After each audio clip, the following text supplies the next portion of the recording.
PM Modi का अयोध्या वाला सूर्यवंश में पैदा होने वाले भगवान राम के बाल रूप रामलला की प्राण प्रतिष्ठा वाले दिन ही प्रधानमंत्री नरेंद्र मोदी ने पीएम सूर्योदय योजना का शुभारंभ किया है। अब बजट में वित्त मंत्री निर्मला सीतारमण ने इसको लेकर बड़ा ऐलान किया है। विकास की रोशनी हर घर तक जाना चाहिए, इस सपने को पूरा करने का एक साधन और ऊर्जा भी है। वित्त मंत्री निर्मला सीतारमण ने रूफटॉप सोलर परियोजना के माध्यम से 1 करोड़ घरों को रोशन करने का वादा किया है।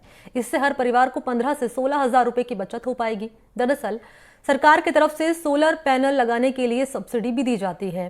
3 किलोवाट क्षमता किसी भी परिवार के लिए काफी हो सकती है और इस पर करीब 40% सब्सिडी मिलती है। एक रिपोर्ट आप देखें।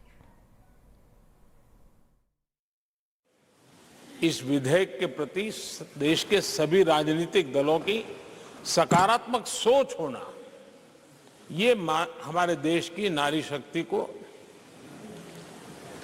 एक नई ऊर्जा देने वाली है। ये तस्वीर पिछले साल सितंबर महीने की है, जब मोदी सरकार ने संसद और विधानसभाओं में महिलाओं के लिए 1/3 आरक्षण का प्रावधान किया था। उस बात की चर्चा अपने बजट भाषण की शुरुआत में ही वित्त मंत्री निर्मला सीतारमण ने की। कम से कम 2/3 बहुमत द्वारा पारित हुआ। Making triple talaq illegal, reservation of 1/3 seats for women in the Lok Sabha and state assemblies. महिला आरक्षण जहां महिलाओं को नया सम्मान और सत्ता में भागीदारी देगा, वहीं 3 तलाक से मुक्ति मुस्लिम महिलाओं के हाथ मजबूत करेगी। लेकिन इससे आगे महिलाओं के लिए सरकार ने और भी कई ठोस कदम उठाने का दावा किया है। मोदी सरकार ने लखपति दीदी योजना चलाई थी।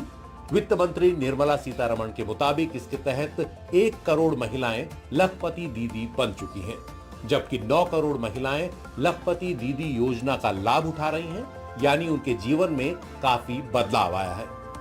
वित्त मंत्री के मुताबिक हमने 3 करोड़ लखपति दीदी बनाने का लक्ष्य रखा है। उसी तरह महिलाओं को 30 करोड़ मुद्रा लोन दिए गए हैं। 30 crore Mudra Yojana loans have been given to women entrepreneurs. Female enrollment in higher education has gone up by 28% in 10 years. लखपति दीदी से पहले एक अहम सवाल महिलाओं के लिए घर मिलने का है। मोदी सरकार ने इस दिशा में क्या कदम उठाए, उन्हें भी निर्मला सीतारमण ने अपने बजट भाषण में बताया। ग्रामीण इलाके में प्रधानमंत्री आवास योजना के तहत 7% आवास महिलाओं को दिए गए हैं, जबकि 70% पीएम आवास योजना में महिलाएं संयुक्त मालिकाना हक वाली हैं। Giving over 70% houses under PM Awas Yojana in rural areas to women as sole or joint owners have enhanced their dignity. महिलाओं की जेब में पैसा कैसे आए, इसके लिए लखपति दीदी योजना बनाई गई है, तो पीएम आवास योजना के तहत उन्हें घर दिए गए। अब सवाल स्वास्थ्य का है, तो इसके लिए वित्त मंत्री निर्मला सीतारमण ने ऐलान किया कि आयुष्मान भारत योजना के तहत सभी आशा वर्कर्स, आंगनबाड़ी वर्कर्स और हेल्पर्स को कवर किया जाएगा। महिलाओं में सर्वाइकल कैंसर का खतरा देखते हुए सर्वाइकल कैंसर के टीके पर भी ऐलान किया गया। Our government will encourage vaccination for girls in the age group of 9 to 14 years for prevention of cervical cancer. सरकार का दावा है कि पिछले 10 साल में महिलाओं की शिक्षा का प्रतिशत 28% बढ़ा है, लेकिन विपक्ष को लगता है कि सरकार के इस अंतरिम बजट में सिर्फ बातें हैं, और बातों का क्या। असली बजट तो जुलाई में आएगा, इनके बजट में कोई ऐसी बात नहीं। क्या बेनिफिशियल चीजें थी, अगर आपको लगा हो या जो बताना चाहिए?